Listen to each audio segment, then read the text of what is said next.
of our guests this afternoon now, actually. It's my absolute pleasure to be chairing this this event for us, and it represents the kind of findings of our efforts and working in partnership with RSM to really understand what levelling up and what that agenda means for manufacturers, and equally importantly, what manufacturers need to be able to do to support the revival and rebalancing of our regional economies as we emerge from this COVID-19 epidemic. It's a very hot topic, and it's important that we begin to rebuild our economies as we emerge from COVID-19. And it's really important that we think about how the manufacturing sector can be such an important part of supporting that rebalancing agenda across particularly the South, where we're focusing on today. This project was a 3-month exercise, and we spoke to manufacturers across the country, including some of our panel today, to really understand the issues that matter to them and what they want government to prioritise as part of the levelling up agenda going forward. The report was authored by our Senior Campaigns Manager, Bhavina Bakada, and our Senior Economist, James Bruffham. If you have any specific questions on the report itself or the data, please get in touch with them. And at the back of the report, there will be the contact details from them. It's now my pleasure to introduce fellow panelists. And I'll start with Chris Hurren, who is a partner and manufacturing lead in the South for RSM. Chris, would you like to give us a brief introduction as to what you do at RSM, please? Thanks, Jim. For those of you who don't know, RSM, we're an international mid-tier accounting and business advisory firm dedicated to serving clients in the middle market. We have almost 4,000 staff in the UK working from 34 offices. Across the South, we have 11 offices, and we work with some of the region's best manufacturing businesses. We're very proud of our regional focus and we're delighted to partner with Make UK in producing this report, as we are passionate about the UK harnessing the economic potential of regional middle market manufacturing businesses. The priorities voiced by many of our manufacturers in the survey represent the views of many of our clients that are drawn from across the South. Just speaking broadly about what we are seeing across our manufacturing client base, clearly at this time for many businesses, cash is king. And we've been helping our manufacturing clients to optimize their cash positions through a variety of methods, including looking at their working capital practices, getting cash back into their business, looking at research and development, and looking at government incentives that are available to help the manufacturers. That's not just the headline debt finance packages, but also through working with Innovate and other areas of government to ensure that we maintain the position at the front of the queue in the manufacturing world. The survey also suggests that within the region, the two top immediate challenges are a no-deal Brexit and trade borders. That is unsurprising, as you might imagine. Our VAT and customs excise have been kept extremely busy over the past few months, with December 31 edging ever closer. For some, the coronavirus pandemic and the associated operational impacts have meant that attention has been drawn away from Brexit over the last 8 months.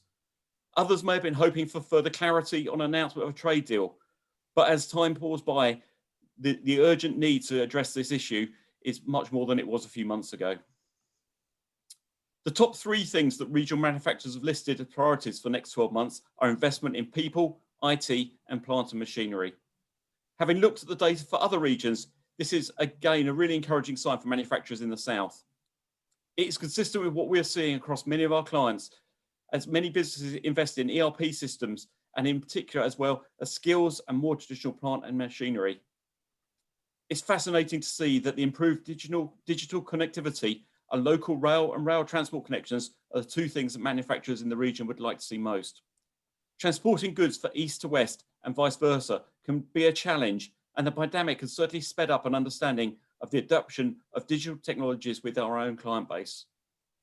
The conclusion to the survey must be that an industrial strategy that takes these regional differences into consideration is the only way that any form of levelling up will be achieved.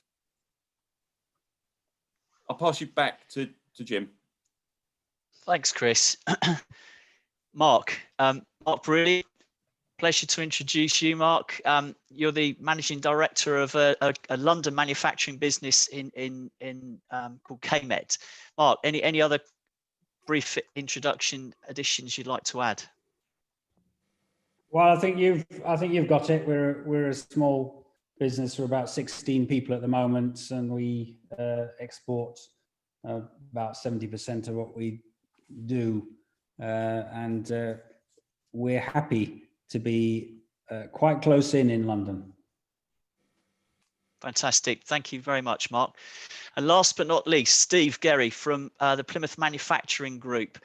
Steve has been supporting manufacturers in Plymouth over the last 6 or 7 years in his role as chair and treasurer of the PMG. But Steve also has a background in inward investment. So Steve, any other comments you'd like to add at this stage? Thank you, Jim. You've elevated me there slightly. I'm not chair, I'm the secretary of Plymouth Manufacturers Group. Perhaps I could just briefly say, manufacturing in Plymouth, I'd like to stress the importance. Just remind people where Plymouth is. I know people get confused between Plymouth and Portsmouth. We're right down far southwest. We're sat between the counties of Devon and Cornwall. You can't get much further down the peninsula. And yet we've got the highest, believe it or not, the highest concentration of manufacturing employment in the south of England. And that's not me saying that, that's official statistics that's produced every year by the Centre for Cities. So 1 in 8 jobs in the city are manufacturing. That's 12% of the workforce and 16% of the local economy, which, when you consider that nationally, the figure is less than 10% now, we are obviously punching above our weight. And much, much greater, I'd like to point out, in final point, than the value of tourism is across the peninsula, because no doubt you're all thinking, or those perhaps to the southeast of the country might be thinking that the southwest is all about tourism, cream teas and bucket and spade holidays, etc. But no, manufacturing contributes close to double the GDP of tourism across the peninsula. Thank you, Jim. Yeah, that's a really interesting point, Steve, because you're right. The common perception, because of the number of people that are employed in travel and tourism, it seemed to be the dominant industry in that part of the world. But you're absolutely right. As far as creating wealth, it's clear that manufacturing really does punch well above its weight. So that's a really interesting statistic to hear.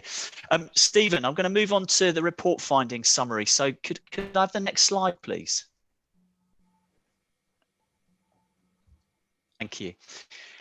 So thinking about the report, in June, the government kicked off its strategy, and that was all about rebuilding Britain and refueling the economic recovery across the UK. It was all about being better, greener, and faster, investing in infrastructure and the green economy. And that was going to result in levelling up across the UK. Now, traditionally, government has done this by kicking off large national infrastructure projects. But the feedback that we've had from our members has clearly told us that the views of levelling up within manufacturing communities is very different. And actually 42% of the people that we surveyed and spoke to say that they're not satisfied with the levelling up agenda in their area. We must harness the power and the creativity of all of our regions and really exploit the unique advantages that each area within the country exhibit. Today, we're going to explore the very different opportunities and challenges that come from companies that are based in London. And equally, we're going to hear from Steve about what the opportunities are within Cornwall. It really is important that we capitalise on these differences so that we can prosper and hence level up. I think it's really important, though, that we do recognise that it's not about robbing Peter to pay Paul. And actually, we need to see all areas lifted up. And that would mean that we have a really good outcome with regard to this levelling up agenda. We mustn't overlook the strategic challenges that face our sector, our regions, and the economy faces. And if we can address some of these issues with a refreshed industrial strategy, that will be really, really important. The skills challenge is really, really important. 20% of manufacturers are saying that they need level 4 and level 5 qualified people over the next 2 years. And that's more than the 17% that say that they require level 3 skilled employees. And we need this to be reflected in the government further education white paper. It's really important, as has already been said, that actually we invest in local roads, local rail links between the regional hotspots. That's more important, we're hearing very clearly, than some of the large scale national projects. Digital connectivity is really, really important, and that has to be improved broadband for businesses and not just households. We've got a great example with Mark here on the call. He's based in London. The kind of perception would be, well, a business in London is well served with digital infrastructure, but actually, quite clearly, Mark has to be in London to join us today effectively, at home today. So that really underlines the issue. It's really important that we recognise that UK manufacturing can play a really, really key part in reviving and rebalancing regional economies. And that really is demonstrated by the amazing performance that manufacturers have demonstrated through COVID-19, pivoting to new industries, new products, new technologies. That has been fantastic and amazing to observe and see and share with others. It's also about the next opportunities, which are providing the training that's needed as people are displaced from some of the industries that will cease to be required in future, and that important pivotal to digital and green future. It really is important that we have that strong industrial base that supports this development as we go forward. Stephen, could I have the next slide, please?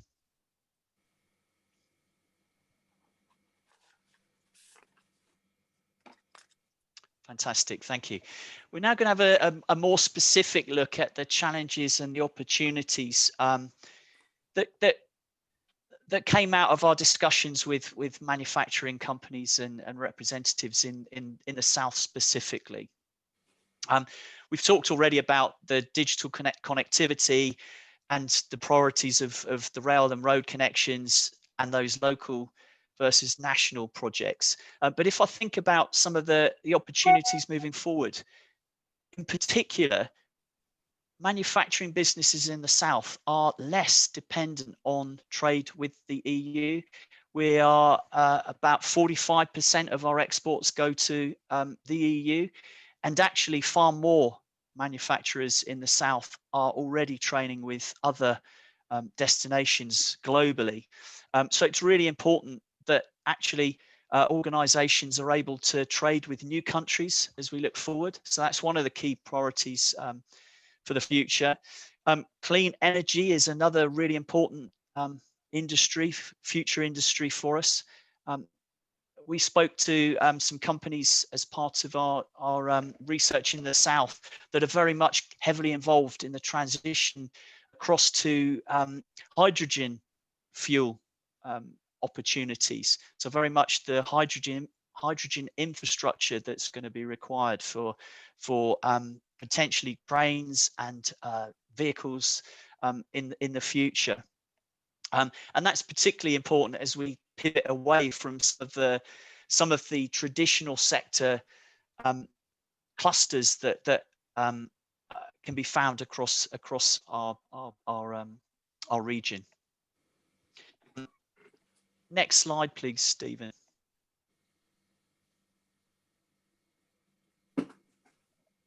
So, final slide, thinking about the recommendations and actually what the three groups of stakeholders need to embrace.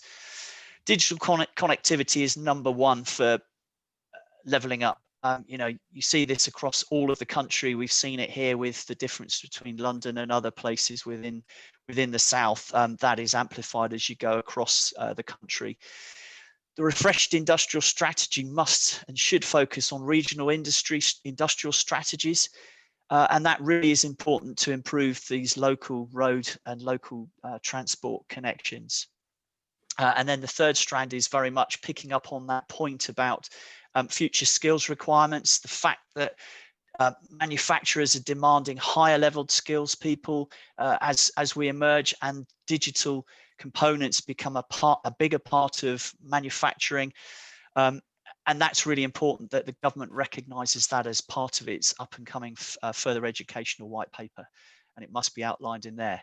For the manufacturers that have joined us, it's really important that you take this opportunity to work more closely with their local and regional partners, and those include LEPs, local authorities, and we've really got to make sure that our manufacturing voice is heard.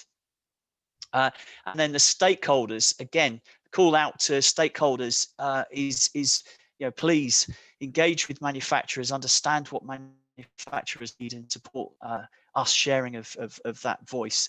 It's really, really, really important that we pick up this conversation as part of the green and devolution discussions that are happening, and actually capitalize on some of the investment decisions that have already made, and also making sure that we can pick up on these over the coming weeks and months. I think it's really important to stress that today and the report is very much the first step on this journey rather than the conclusion. So yeah, we really, really need to pick this agenda up as we move forward.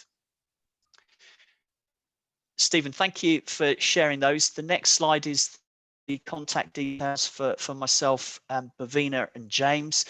We'll come back to that at the end, so that, as I say, when we get to the end of the session today, please, any questions, any more information, then please contact us and we can move forward.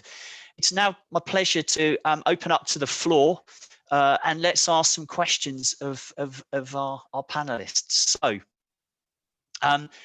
first question I'm going to go to, I think, is going to be to Mark. So, Mark, what are the top challenges that you see for manufacturing businesses in London, and what can we do about them? Well, I've got three to highlight. One is around ignorance and prejudice. We consistently have a sense that we're not really visible, not really understood, including by those organisations you mentioned, local authorities, in our case, London government. And indeed, there is some prejudice, a kind of assumption, oh, manufacturing, that's part of industry, isn't it? Hasn't that all gone away? Is that not a thing of the past and all a bit dirty and horrible? Those kind of normal prejudices that some people have feel very strong in London, and we really need to dispel them. And then the more practical challenges, skills is particularly acute problem in London. You'd think London's packed with all kinds of skills and talents, which in some ways it is, but on the skills required for manufacturing, we're actually very thin, and it's quite hard to recruit people. By far the third, and for me, the most unusual and specific to London, but really significant, is business accommodation. We've got a major shortage. Not much action is being taken to address that. It's understood that there's several hundred hectares of shortage, and we have rents that are escalating. You can easily pay more than £20 a square foot for industrial accommodation. So it's a major issue, and businesses are actively being pushed out of the city. So in that way, that's quite an unusual challenge, but is very acute in London. And what do you see as being the what's the word I'm looking for? Yeah, what are the factors that actually are positive about being a manufacturer in London, Mark? What is it that is a bonus, for want of a better expression? Well, the advantages are many. One is there's an extraordinarily strong and diverse market in London. If you're trying something out, you've got people local who are adventurous and prosperous. So it does tend to generate a lot of startup manufacturing businesses in kind of luxury items and food and that kind of thing. It really connects. And there's the people to drive it, the entrepreneurial end, the basic business skill end, and the people with the drive to initiate and take on businesses. We've just got an abundance of that. There's people with highly educated and skilled people in London. Mentioned there are some particular skill shortages, but the general context is really perfect for driving forward and initiating businesses. So although there's much that's really challenging about London, it wouldn't be right to say, oh, let's just forget about it in London then, because it just fundamentally initiates and drives all kinds of businesses, and that includes manufacturing. I love that point, the fact that you mentioned that entrepreneurial spirit and that entrepreneurial skill that lots of people that are drawn to London and live in London have, and that second benefit of so many potential customers being physically or geographically so close to you is a benefit from being in London. So thank you for sharing that with us, Mark. I'm now going to move to you, Steve, and ask the same question. You know, in your experience, what is it that what are the challenges for a manufacturer in Plymouth, and more importantly, what can we do about those?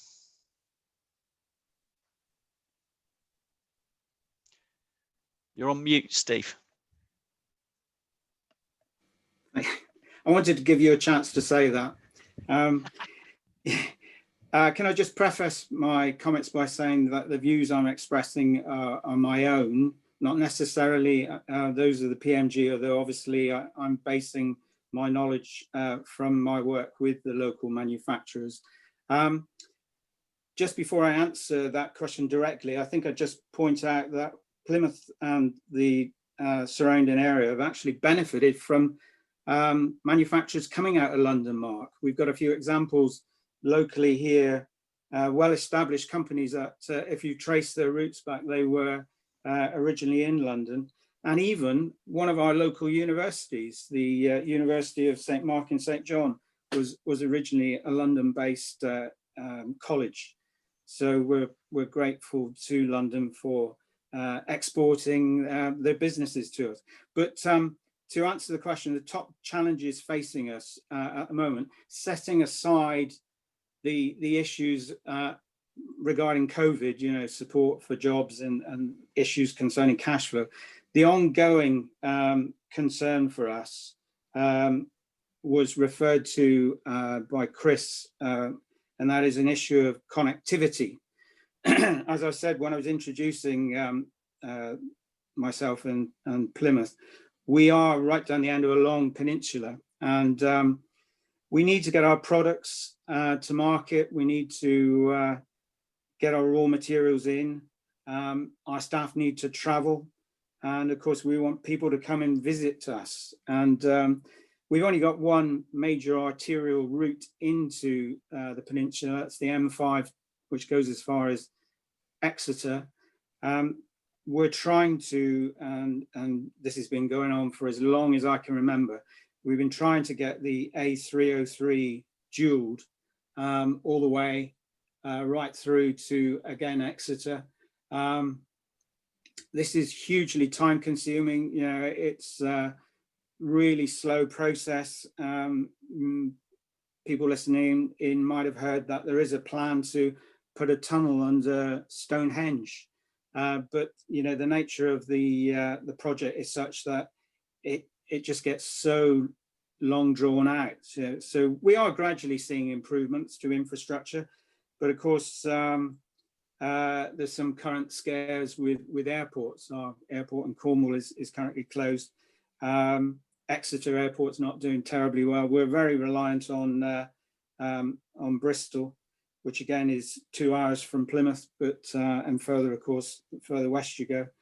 And it's mainly the links. We're looking for links to hub airports. So it's very important for us to be able to get into Heathrow and to continental hub airports as well. But hot on the heels of connectivity as an issue is skills again. So echoing Mark's point about skills, massive issue. It's not peculiar to London and the Southwest. It's national. I would say it's even international. We've been lacking entrance into STEM qualifications. There are still pervasive negative perceptions of manufacturing. And of course, we've got this massive gender imbalance in engineering. So we're not just sat on our hands. You know, we've been really active in all areas, all respects, with proactive work with schools. We've been supporting something called Women in STEM Plymouth, WISP. And if you get a chance, I would recommend that you have a look at a brand new website that we just launched this month, which is called plymouthmakes.co.uk, plymouthmakes.co.uk. That's all one word, Plymouth Makes. And that's designed for secondary school age children to make them aware of factories and manufacturers that are actually in the neighborhood, because we're quite often tucked away up cul-de-sacs and people don't know we're around, and yet we've got some really good job opportunities, etc. So those are the two key issues. I could go on with others, but I think those are the ones I want to emphasize. So, you know, as somebody, cards on the table, I went to school in Cornwall, left Cornwall when I had to do further studies in Wiltshire, ironically, and pretty much stayed here because this is where I kind of connected and got my first job role, etc. So with the skills agenda, Steve, how are you locally trying to stop more people doing what I ended up having to do, which was study elsewhere, and then I just never got the chance to come back to Plymouth or the West Country? So how can we keep hold of that talent, do you think, in Cornwall and Devon? Yeah. Actually, my dentist just tried to call me right in the middle of that question, so I didn't hear it all, but I think I've got the gist of it. How do we retain talent locally in the area? I mean, we do a huge amount of work with schools. We've been partnering schools with local manufacturers. We were fortunate enough to receive some some government funding for that. Not a huge amount, but we were able to put schools together with manufacturers, and we actually gave a member of staff, rather than a pupil, an opportunity to have a week's work experience at a factory, so that they could get a full appreciation of the career opportunities that exist. And we thought that was more worthwhile doing that with a careers member of staff or a technology leader than taking individuals, because of course they move on quite quickly, whereas hopefully the members of staff stay there for years.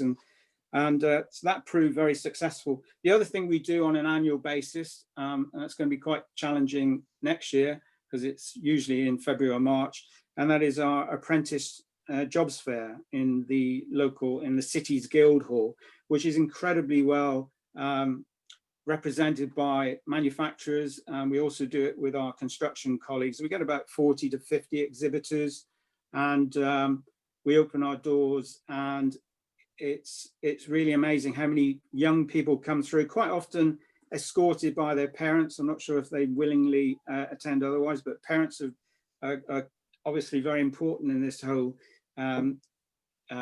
marketing exercise, really, and communicating with people about the job opportunities. You know, we pay well above average. They're not dirty jobs. You know, if you work in, for example, Plessy's in Plymouth, you know, the amount of gear that they have to wear in their clean rooms is nothing like what some people still imagine. So those are the activities we've been undertaking to try to persuade people to seize upon the opportunities. and make them aware of what they can do locally here. Fantastic. Thank you, Steve. Let's have a little think about how the refreshed industrial strategy is an opportunity to re-establish the critical role that regional economies, and in particular our sector, play in delivering economic growth, powering productivity, and creating good jobs. Chris, I'm going to ask you, for your thoughts. How do you think manufacturing could and should fulfil that role in the south? And you're on mute. Thank you. I was going to say, manufacturing's got a huge role to play. I think it's, as Steve was saying, it's actually getting the message as to what manufacturing covers to young people, and just the future development of the overall region. Everything there, it all leads back to it's a foundation for jobs. It's creating that environment that people want to work in the manufacturing sector. Brilliant. Yeah, thank you. And Steve, you picked up on the fact that jobs and manufacturing jobs in Plymouth are better paid than the average salary.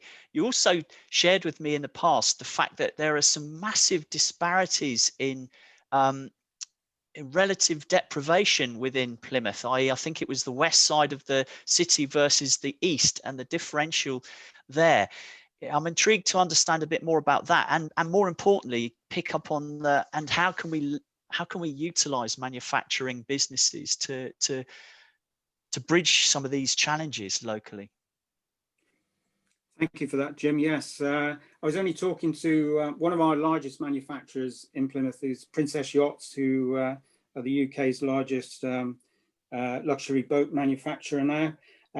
Their head office, they've got many sites in the city, but their head office is in a part of the city called Stonehouse. And I said to the COO the other day, when you come out of your front door, do you realise this is the front gate of the factory, faces onto a roundabout, and then immediately opposite the roundabout is a neighbourhood. I said, do you realise that neighbourhood is amongst the most deprived top 0.5% in the country? So this is, I think we perhaps, I don't know, be interesting to judge other people's thoughts on deprivation. We tend to think about deprivation as being, and it probably is, primarily an issue for much of the north of the country, and hence the levelling up agenda worries me somewhat, in that I think it's obviously all, well, I say obviously, I think it's all about preserving the people who vote, trying to maintain the constituencies that have voted for the government at the last general election, who historically would have voted Labour. So my concern is that they're going to be looking up to the north and not necessarily levelling up parts of the south. So we've got, the way the government monitors deprivation is at neighbourhood level. There are 32,000 neighbourhoods in the country, and this particular neighbourhood, and there are more of them in Plymouth, as you say, it seems to be a feature of the western side of the city, is in the most deprived 0.5%. In fact, things are so bad, I don't know what the current stats are, but just a few years ago, if you were born in the western side of the city, your life expectancy rates were 13 years less than if you were born in the more affluent eastern part of the city. And that's just amazing, isn't it? I think it's even worse if you're born in certain parts of Glasgow. I think they've got an even higher differential between life expectancy rates, but 13 years if you're born in Devonport rather than if you're born in Plympton. Do you want me to briefly touch on the value of jobs, because you mentioned that as well? They are productivity as well. The contribution to the economy is 40% above average. The GVA is per job is very significant. And again, if I could just touch on an example with Princess Yachts, They employ 3,000 people in the city, but the multiplier effect and their supply chain means that they are benefiting another 10,000 employees locally and elsewhere in the country. So we are well placed, I think, to if another industrial strategy sees the light of day. We did have a go at a local one, but I don't think, in fact, one of the things I'm going to do immediately after this is trying to get my hands on a copy, because I never saw one. I don't think it was published down here. Yeah, if we're going to do something about strengthening our economic position, I think we've got to seize the opportunities provided by manufacturing. Great, thank you, Steve. And Mark, let's contrast the situation and the description of Plymouth with London. Again, the kind of the ignorant assumption is that wage levels are massively inflated in London, and therefore how can you attract people into a manufacturing business? In real terms, how do your pay rates kind of compare to the broader London economy? Help us understand that, Mark. Well, like Steve, I share the anxiety about the levelling up agenda being driven by slightly too diagrammatic understanding, and certainly London might be the extreme case. Oh, London, sorted, rich, can be milked. But of course, it's not as simple as that. We also have a lot of poverty problems in London, and we have an especially pronounced troubling wage levels profile, a kind of hourglass shape, where there's a lot of very highly paid people at the top end, and there's a huge number of people right at the bottom. And in the middle, it's pretty thin. And of course, manufacturing is one of the parts of the economy that's really good at providing those middle wage jobs. Plus, as has been mentioned, it has this really high multiplier. It tends to support a lot more jobs elsewhere than some other sectors do. So yeah, we likewise want that to be understood, that it's not that you can just ignore London, and you also shouldn't be ignoring the fact that London's manufacturers, because they're relatively modest, it's still something like 100,000 people, which is of course trivial. It would be perceived in the totality of London's jobs market, but it's not trivial, and it does have this we think major contribution to make going forwards. Yeah, these are really interesting points, and it just reinforces the point that came out in the report, and that is, we mustn't fall into the trap as a nation of robbing Peter to pay Paul. And I guess the reality there is the temptation to just suck away resources from the south of the country, particularly the southeast and London, and redisperse that. Actually, we don't want to level down, we want to level up, and that's why this is really important, that we play to the strengths, the local strengths of areas and localities and regions, and maximize the opportunity that comes from manufacturing and its fantastic ability to generate income and wealth and technologies for the future. The south of England the strength of manufacturing here is all about that diversity, the fact that we don't have so many of the large assembly plants that we tend to recognize in some other regions of the country, but actually some of the leading edge capabilities, technologies, the innovation is happening here and being exported globally. So that's really important. Just want to remind our guests that please send in some other questions for us, because you've got a fantastic opportunity to ask questions of Chris, Mark, Steve, myself, whoever, and the routine or the route to do that is at the bottom of your screen. If you look at the questions and answer box, you can just type something in there, and I'll pick that up and ask one of the panel. So please don't lose the opportunity. We've got about 15 minutes left where we can answer some of your burning questions. So I'm going to pick up on that point I made about utilizing the capabilities of manufacturers to really change that regional shift and difference. So how are we going to level up utilizing the capabilities and innovation of manufacturers, particularly with the strategy that the government has launched, particularly with regard to sort of leading edge digital technologies, but also the green economy as well. So, you know, how can manufacturers not only green out their own manufacturing processes and supply chains, but actually harness the opportunities that come from actually developing and industrializing some of these emerging technologies. So Steve, I'm going to go back to Plymouth. You know, how can the manufacturers in Plymouth exploit some of these opportunities and really push that agenda forward, working with stakeholders locally? Okay. Well, I think you can see a bookcase behind me. It wouldn't surprise me if I could find amongst the books there a book I used to read when I was doing my MBA by Michael Porter on competition. It's all about playing to strengths and seizing what competitive advantage you've got.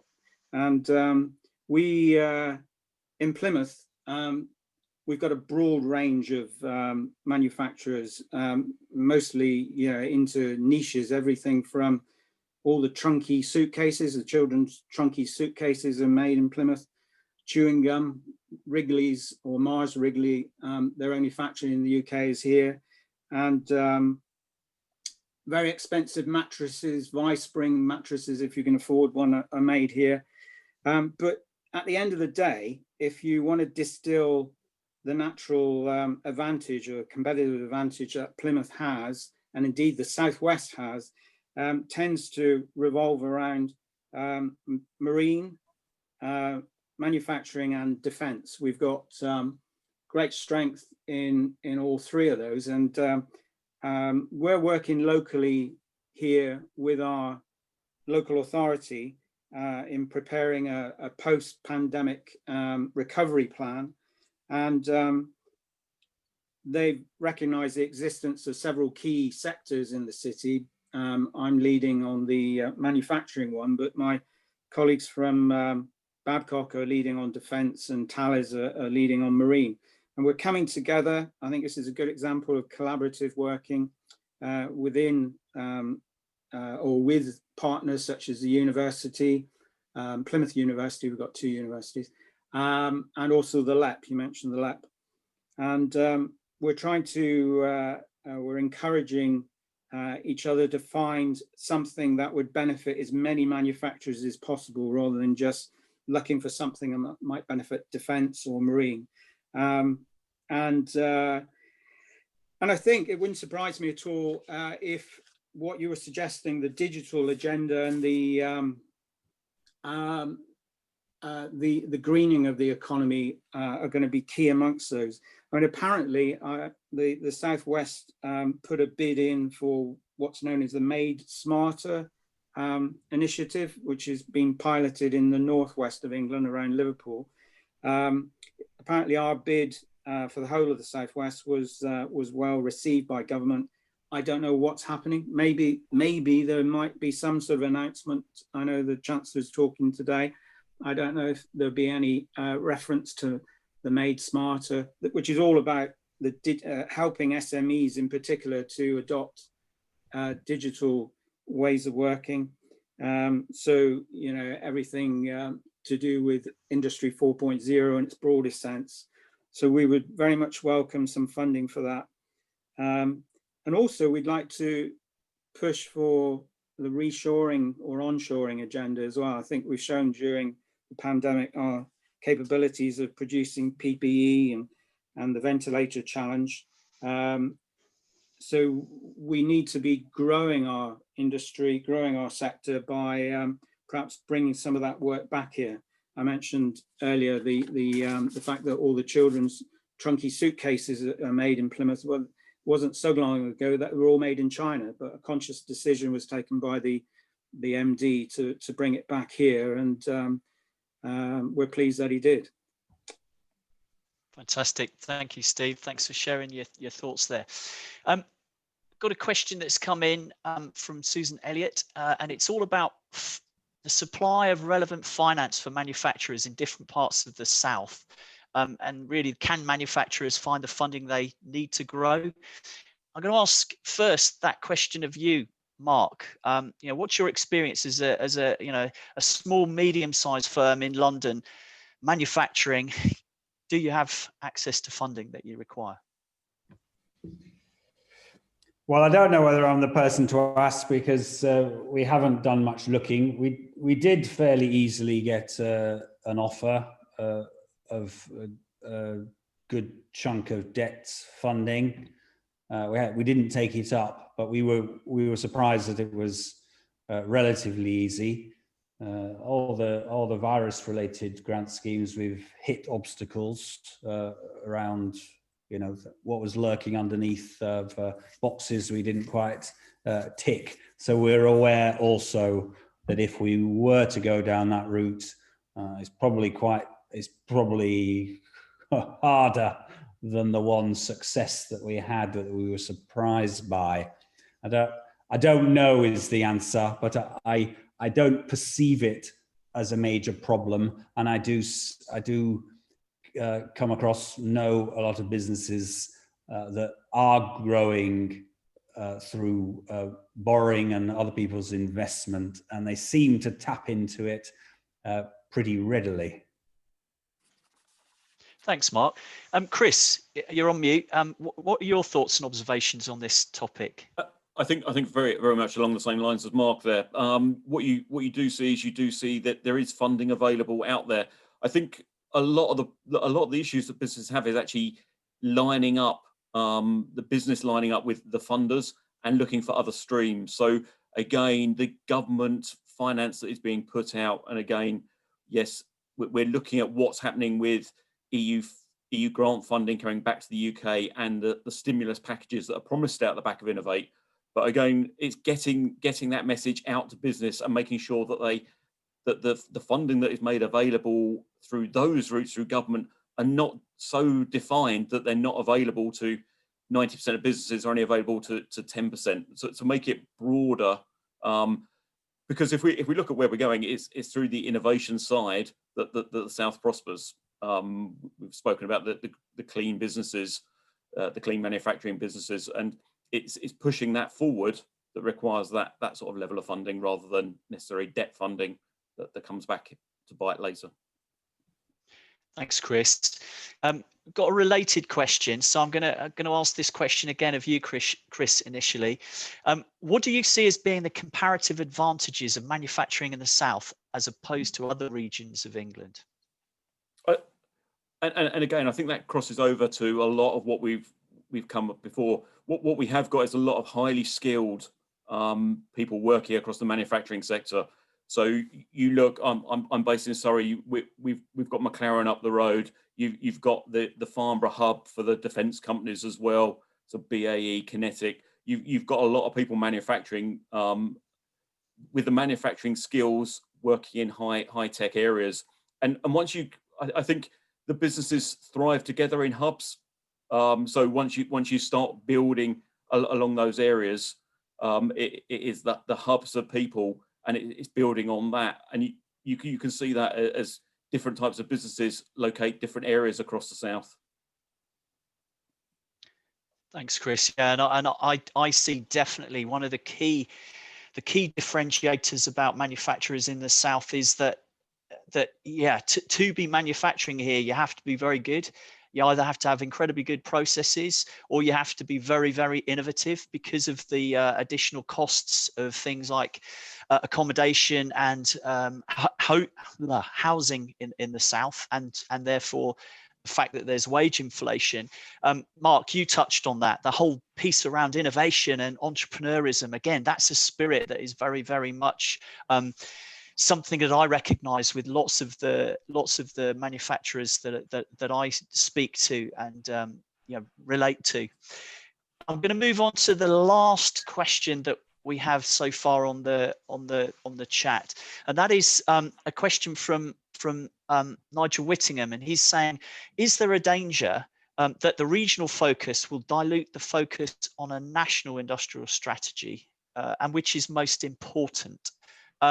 So who would like to pick that one up? Again, Chris, would you want to start with that one, and then I'll put it out to Stephen and Mark? And I think that some of the points there have already been covered. That actually, what we don't want is everybody to rebase to a lowest common denominator. It's actually that any rebasing has got to be to improve everywhere, and everybody should be aiming higher rather than looking at a mediocre. Because across the south, we thrive on the higher end innovation and technological solutions. As opposed, and that can't go away. We need the funding to maintain that position. Brilliant. Thanks, Chris. Steve, Gerry, any thoughts on that one? Yeah, I can sort of link it to the previous question as well, because one of the aspects of funding I think we've missed out on down in the far southwest is investment from Innovate UK. I saw a map not so long ago of the dispersion of funds by Innovate UK, and of course they sponsor the catapults, the high value catapults that we've got across the country, and they're a long way away from us. We've got one in the southwest at Bristol, the National Composite Centre, but beyond that, they're in the Midlands and the North, or in Scotland, and I think we really do deserve some government investment down here to support innovation and R&D. So, yeah, we're as I said earlier, I think we've got a good bid in for digital assisting manufacturers in the digital agenda, but equally on sustainability and the green agenda. I mean, that fits so well the southwest. You know, the southwest is considered to be a very green and pleasant land, and with all our natural assets, and we're certainly very active in that field. We've got offshore renewables going up in the just off the North Cornwall coast. We need perhaps more help in adopting circular economy practices. Perhaps more incentives to install battery storage, renewable energies on site. We've got an example. Plessy have installed some Tesla batteries to take them off grid at certain times of the day. I think we need more incentives like that, and perhaps also help with recycling wastes. Perhaps most notably some of our composites. You know, you think of those big wind turbine blades that are blowing around out offshore now. We don't know how to, they've got a finite life, and we don't know what to do with them. We can't recycle them at the moment. So I would love Innovate UK to work with the National Composite Centre and perhaps a hub and spoke arrangement where we might be able to work with them on some marine related composites to look at issues such as recycling them.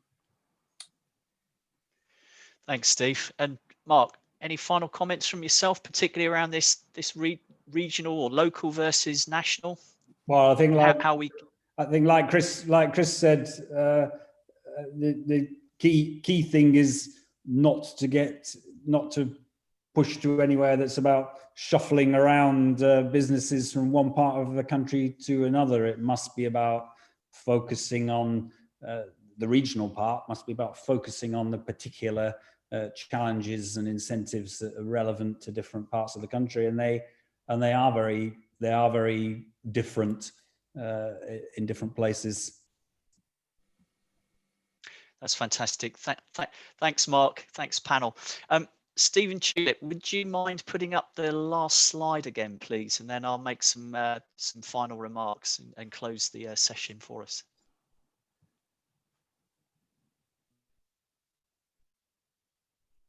Fantastic. Thank you, Stephen. It's now my job to sort of draw the discussions to a close. Just want to reinforce the fact that today is very much the beginning, and this is really designed to inspire us to pick up some of these discussions and push them forward. I think that the message I've got loud and clear is that we need to exploit and develop local capabilities that we have really to push this agenda forward and solve these future challenges, particularly around the green and digital. That is a massive opportunity for manufacturing, and it can actually transform areas, as we heard so eloquently from Steve, with regard to actually the value add and GVA that manufacturing generates. So it really is a forward-looking thing. Clearly, there's a challenge with skills. Clearly, there's a challenge with local infrastructure and actually helping people move to and from places of work within the regions. But key shout is really, let's pick up on these discussions. Please, manufacturers, reach out to your local MPs, LEPs and other stakeholder groups, really to make sure that as manufacturers we influence the agenda locally. Because that's really important to not only manufacturing but the UK economy as a whole. Remember to download the regional breakdown slides, etc., that I ran through earlier, because again, that shows the strategic priorities and challenges within our region. You can also see the subtly different challenges that were recognised by other parts of the country. And finally, I want to thank Steve Gerry for joining us from Plymouth. Really enjoyed hearing your perspective and input from Plymouth. And Mark, again, thank you so much for joining us from London. For me, that really does reinforce the within the South there are great differences and challenges and opportunities, and they're very diverse. So it is more than just the North-South thing that often these debates get drawn into.